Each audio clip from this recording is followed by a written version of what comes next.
Hello ဒီတစ်ခါကျတော့မင်းအထည်လို့ချုပ်ပြပေးသွားမှာပေါ့နော်ဒီပုံလေးကကျတော့customer ချုပ်အပ်ထားတဲ့အထည်လေးပေါ့နော်အဲ့တော့သူ့ရဲ့ဇာလို့ပြရန်ကိုမှရန်ကိုမှလှတယ်ပေါ့နော်ဒီလိုမျိုးလေးဒီလိုမျိုးဒါကကျတော့အနာသားကိုမှသူကလုံးဝခြိသားစစ်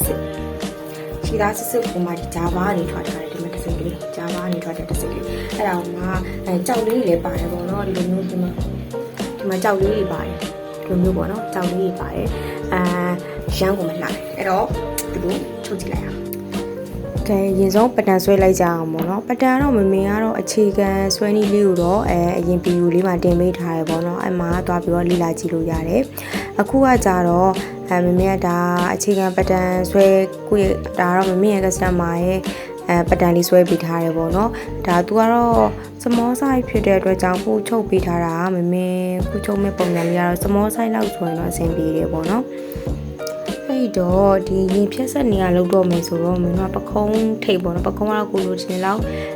အတိုင်းချပေါ့နော်ကက်ကက်လေးဆိုလည်းကက်ကက်လေးပေါ့မကက်ဘူးဆိုရင်လည်းထောင်ထောင်လေးဆိုလည်းထောင်ထောင်လေးပေါ့နော်2 cm 1 cm ချပေါ့နော်ကိုလိုချင်လောက်ချပြီးတော့ဒီမင်းတို့ရင်ထိပ်ပေါ့နော်ရင်ထိပ်ကနေပြီးတော့အဲ့ဒီပခုံးချတဲ့နေရာနေဆက်ပြီးဆွဲမှာပေါ့နော်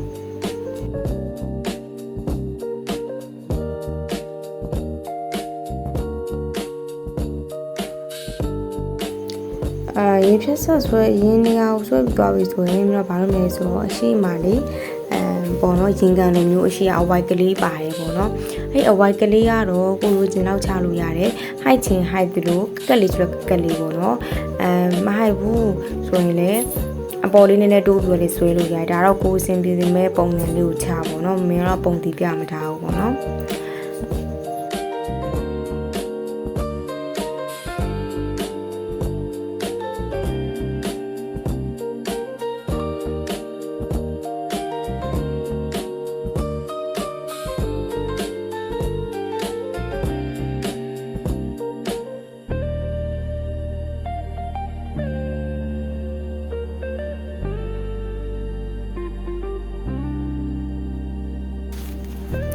အဲ့တော့မင်းတို့ကချယူသွားပြီဆိုရင်ရင်တောက်ဆွဲမယ်ပေါ့နော်ရင်တောက်ဆွဲတာကကြတော့မင်းတို့ level height တာတွေမဖြစ်အောင်လို့ရင်တောက်ဆွဲတာပေါ့နော်ရင်တောက်ကတော့2 cm လောက်ဆိုရတယ် 1.5 တောင်မှ2 cm လောက်ဆိုရတယ်နော်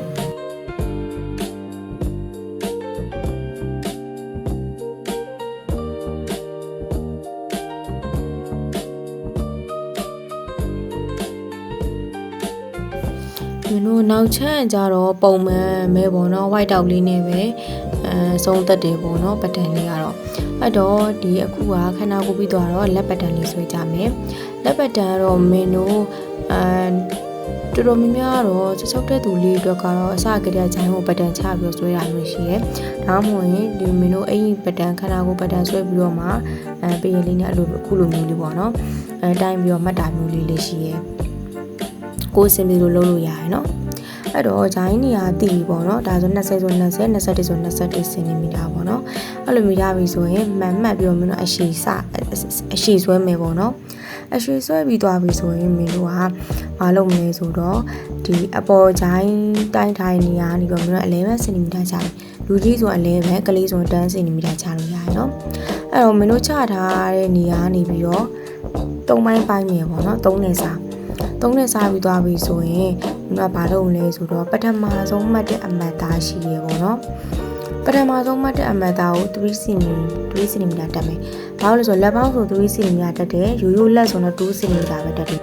အဲ့ပြီးရင်လက်ဖောင်းစာယူမှာဆိုတော့လက်ဖောင်းကတော့ပုံမှန်ဆို4 cm ဒါမှမဟုတ်5 cm ယူရဲပေါ့နော်အဲ့ဒါမှလည်းလေးကဖောင်းလေးဖြစ်အောင်လို့ပေါ့နော်လက်ဖောင်းစာယူပြီးရင်တော့ကိုပတန်ဆွဲနေကြလိုမျိုးပြပြလေးဝိုက်ပြီးတော့ယူမယ်အဲ့ဒါပြီးတော့ဒီအပေါ်ပိုင်းပြီးသွားပြီပေါ့နော်အပေါ်ပိုင်းပြီးသွားပြီဆိုတော့ဒီအောက်ကလက်ဝနေရာကိုမင်းတို့ကဆွဲတော့မယ်ပေါ့နော်လက်ဝတော့မင်းတို့တိုင်းတဲ့ဟာကိုမှမင်းတို့အရှိတိုင်းနဲ့လက်ရဲ့နှစ်နဲ့စားမယ်ပေါ့နော်နှစ်နဲ့စားပြီးရတဲ့ဟာကိုချုပ်စာ3 cm ပေါင်းတယ်အဲ့တော့ပေါင်းလို့ရတဲ့ဟာလေးကိုအပေါ်ကဂျိုင်းချထားတဲ့ဟာလေးနဲ့ဆက်မယ်ပေါ့နော်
အဲ့တော့ဒါကကြတော့ဒီပေါ့နော်အနာသားထဲဖို့ပေါ့နော်ဖြတ်ဆက်နေရမှာနာသားထဲဖို့4 cm ညှက်တယ်ပေါ့နော်ညှက်တဲ့အခါမှာဒီလိုဇာရီနေရဆိုရင်အခုံးရဲ့နေရာနေစမယူဘဲနဲ့အချိုက်နေရလေးကနေစယူနော်အဲ့ဒါမှသူကညှက်တာဒီထဲတဲ့အခါကျရင်လည်းညီညီလေးနဲ့လှရဲပေါ့နော်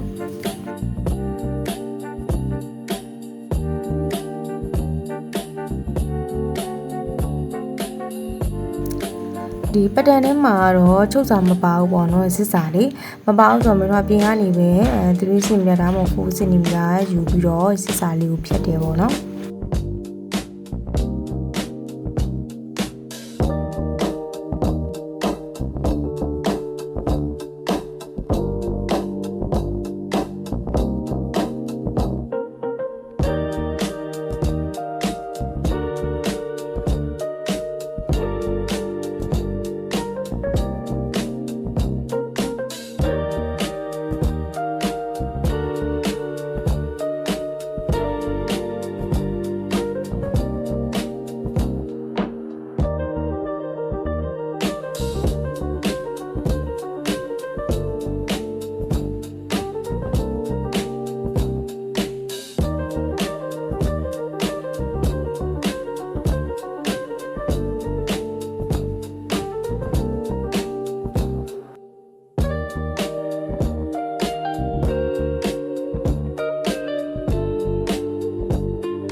အဲ့တော့တောက်လေးကိုချုပ်မယ်ပေါ့နော်တောက်ချုပ်ပြီးတဲ့အခါအမြဲတမ်းမီးကိုတိုင်ခေါ်ကပ်ပြီးမီးကိုတိုင်ကိုမမေးနဲ့နော်အဲ့ဒါမှသူကပြပြပြီးတော့တည့်ရည်ဖြစ်နေမှာနော် ပြီးရင်တခါတည်းစီချုံမဲပိုချန်တဲ့နေရာကိုချီလိုက်မယ်ချီလိုက်ပြီးတော့ကျွန်တော်မင်းတို့ကအရှိရရင်ဘက်နေရာမှာစကူကော်ပိတ်လေးသုံးနေပေါ့နော်အဲ့ဒါမှသူကတောင်းတောင်းလေးဖြစ်နေအောင်လို့မဟုတ်လေဒီပိတ်ဖောက်ကအစအကြမာရေပေါ့နော်မာရေထဲပါတယ်ဆိုတော့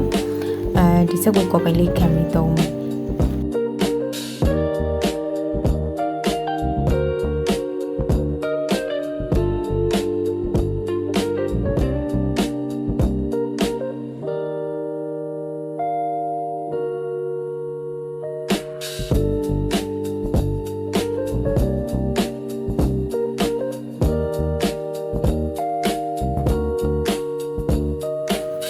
အဲ့တော့ဒီဟာလေးရပြီဆိုရင်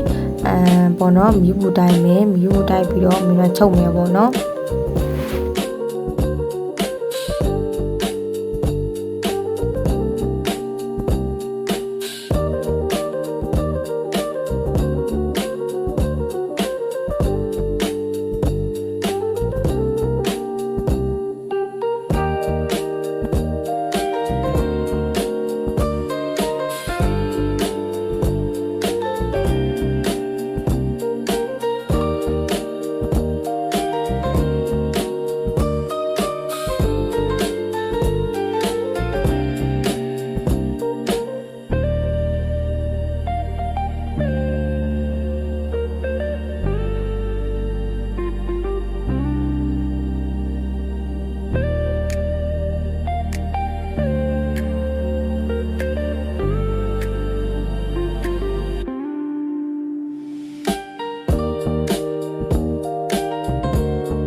ခဲ့ရဆိုရင်ပြီးသွားပြီပေါ့နော်